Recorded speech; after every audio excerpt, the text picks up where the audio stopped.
Setiap orang mungkin punya dorongan dalam dirinya untuk melakukan sesuatu yang salah hanya karena ingin melakukannya. Nah, apa yang mendorong mereka melakukan hal ini? Halo semuanya, nama saya Michael. Selamat datang di channel saya, Sikutu Buku. Kali ini saya akan bahas adanya dorongan dalam diri seseorang untuk melakukan hal yang salah. Ini merupakan rangkuman dari video TED Talk Paul Bloom yang berjudul The Surprising Psychology Behind Your Urge to Break the Rules dan diolah dari berbagai sumber. Kita mungkin pernah merasakan ini, sebuah dorongan untuk melakukan sesuatu yang salah. Bukan karena ingin mendapatkan sesuatu, kita melakukannya ya karena ingin saja. Mulai dari hal sederhana seperti menginjak rumput yang sudah dirawat atau mencelupkan jari kita di es krim yang mau dimakan oleh teman kita. Sebelum kita mulai, buat kalian yang mau support channel ini agar terus berkarya, caranya gampang banget, kalian cukup klik subscribe dan nyalakan loncengnya. Dukungan kalian membantu banget supaya kita bisa rutin posting dan bersama-sama belajar di channel ini. Paul merupakan seorang psikolog dan dirinya tertarik soal adanya dorongan dalam diri seseorang untuk melanggar aturan atau berbuat salah. Jadi dirinya memulai The Perversity Project, di mana dia mengajak orang-orang untuk mengirimkannya sebuah cerita soal kegiatan jahat yang telah atau belum dilakukan.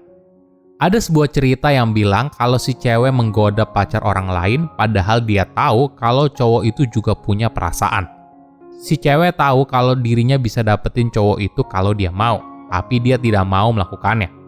Si cewek hanya ingin pacar si cowok merasa tidak nyaman ketika mereka bertiga ada di ruangan yang sama. Tentunya membuat orang lain merasa sakit itu salah, tapi itu yang dilakukan si cewek. Kadang dorongan ini juga bisa menyakiti diri sendiri. Ada cerita lain dari seorang anak muda yang bilang kalau dirinya bermain ice skating di danau, tapi di depannya ada bagian yang tidak membeku. Alih-alih menghindar, dirinya malah menceburkan dirinya di sana.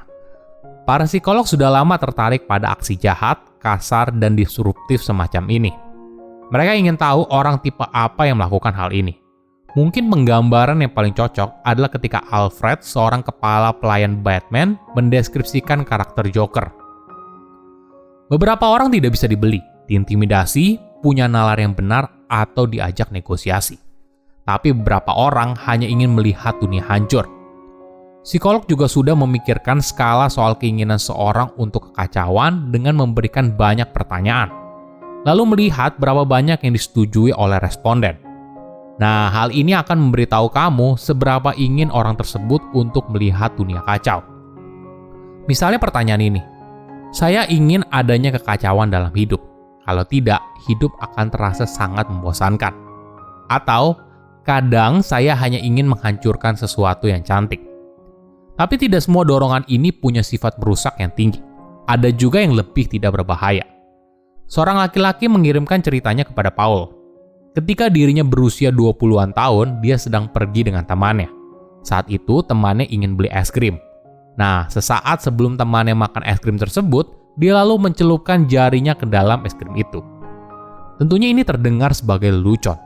Tapi tentunya ini bukan hal yang benar ketika ada seorang yang mencelupkan jarinya ke es krim milik kamu, kan?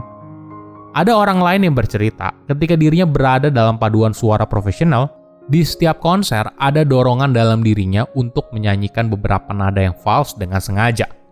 Hingga saat ini, dirinya tidak tahu kenapa dia menginginkan hal tersebut. Ada lagi yang bercerita kalau dirinya kadang ingin berjalan di atas rumput, padahal ada jalan di sampingnya. Hanya karena dia tahu kalau itu perbuatan yang salah. Tentunya banyak perbuatan yang merusak ini membuat dunia menjadi lebih buruk. Kamu tidak ingin kan, misalnya pengemudi driver online kamu punya nilai yang tinggi dalam skala keinginan untuk kekacauan. Dan kamu juga tidak mau kalau teman atau rekan kerja kamu merupakan tipe orang tersebut. Tapi kadang dorongan ini bisa membuat seorang jadi cerdas dan kreatif. Ada contoh menarik dari dunia seni. Pada tahun 1917, ada sebuah pameran ilustrasi seni di New York. Kuratornya bilang kalau mereka menerima karya apa saja yang dikirim. Lalu ada seorang seniman bernama Marcel Duchamp mengirimkan tempat kencing. Lalu mendeskripsikan itu sebagai air mancur. Kuratornya menolak dengan alasan mereka hanya menerima karya seni. Marcel lalu bersikeras kalau itu adalah karya seni.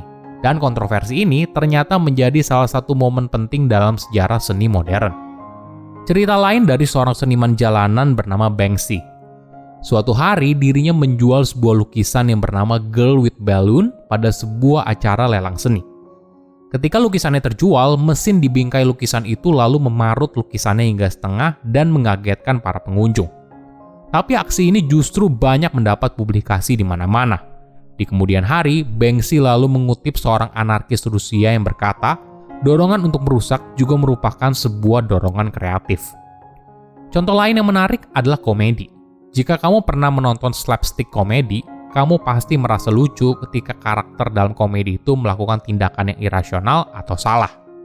Orang yang irasional juga lebih kuat daripada orang yang rasional. Ada dua alasan. Pertama, ancaman mereka terlihat begitu meyakinkan. Misalnya, kamu bertemu orang yang rasional, ketika orang itu mengancam, maka kemungkinan besar itu hanya gertakan belaka. Tapi ketika kamu bertemu orang yang irasional, ancaman mereka terasa begitu nyata.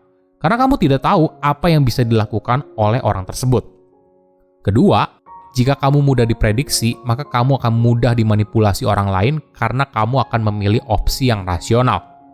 Tapi ketika kamu irasional, maka tindakanmu sulit diprediksi.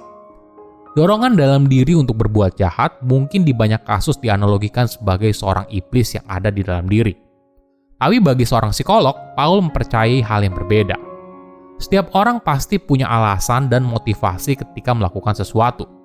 Mungkin hal ini berakar pada hasrat seseorang yang ingin bebas melakukan apa yang diinginkan.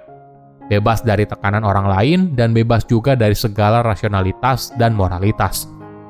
Pada tahun 2017, anak muda di internet mengikuti tren kekinian yang berbahaya dikenal sebagai Tide Pod Challenge. Tide Pod merupakan produk deterjen produksi P&G yang bentuknya mirip sekali seperti permen. Alih-alih menggunakannya untuk mencuci, mereka malah menggigit, memasak, atau mengunyahnya sebelum memuntahkannya kembali. Aksi ini justru sangat berbahaya dan bisa menyebabkan kematian. P&G lalu menjalankan beberapa iklan untuk mendorong konsumen berhenti mengkonsumsi Tide Pods. Tapi sayangnya hal ini justru jadi bumerang. Salah satu kampanye iklannya menggunakan pemain sepak bola Amerika terkenal bernama Gronk. Jadi iklannya dimulai gini, "Hey Gronk, apakah mengkonsumsi pods adalah ide yang baik?" Lalu Gronk menjawab, "No, no, no." Anehnya, ketika iklan ini ditayangkan, tingkat konsumsi Tide Pods justru meningkat. Apa yang terjadi? Pada dasarnya kita sebagai manusia tidak suka diberitahu orang lain, apalagi jika orang tidak kenal dengan siapa Gronk. Manusia ingin menjadi seorang yang bebas. Psikolog menyebut fenomena ini sebagai reaktansi, sebuah perasaan tidak menyenangkan yang muncul ketika seorang merasakan ancaman atau kehilangan atas perilaku bebasnya. Ide besarnya, ketika ada ancaman soal kebebasan seorang, maka bukannya mengikuti, orang itu justru malah melakukan hal yang dilarang. Mungkin contoh sederhananya jika kamu pernah berhubungan dengan anak remaja atau anak kecil. Ketika kamu melarang sesuatu, maka kemungkinan besar mereka akan melakukan apa yang dilarang. Sebuah riset menjelaskan fenomena ini dengan baik. Peneliti meminta para responden untuk membayangkan mereka adalah duta besar dari sebuah negara. Mereka lalu diminta untuk memutuskan apakah memberikan sanksi pada negara tersebut atau tidak. Di skenario pertama, diktator dari negara itu bilang, "Jika kamu memberikan sanksi kepada negara kami, maka tidak apa-apa, kami tidak akan membalas." Sedangkan di skenario kedua, diktator itu bilang, "Jika kamu memberikan sanksi, maka saya akan melepas teroris ke negara kamu." Menariknya, dari dua skenario ini, para responden di skenario kedua justru lebih mungkin untuk memberikan sanksi. Dorongan untuk berbuat salah mungkin juga berasal dari masyarakat yang melarang kita untuk melakukan sesuatu, dan hal ini yang mendorong kita justru ingin melakukannya. Nah, ini adalah informasi yang sangat membantu. Misalnya, ketika kita berada dalam situasi dan ingin mengubah seorang dengan mengatakan orang itu bodoh, orang itu salah, orang itu irasional, maka hal ini mungkin saja mendorong orang itu untuk melakukan lagi hal yang salah. Kita justru mendorong mereka untuk melakukan hal itu. Silakan komen di kolom komentar pelajaran apa yang kalian dapat ketika tahu informasi ini. Selain itu, komen juga mau tahu informasi apa lagi yang saya review di video berikutnya. Saya undur diri, jangan lupa subscribe channel YouTube Sikutu Buku. Bye-bye.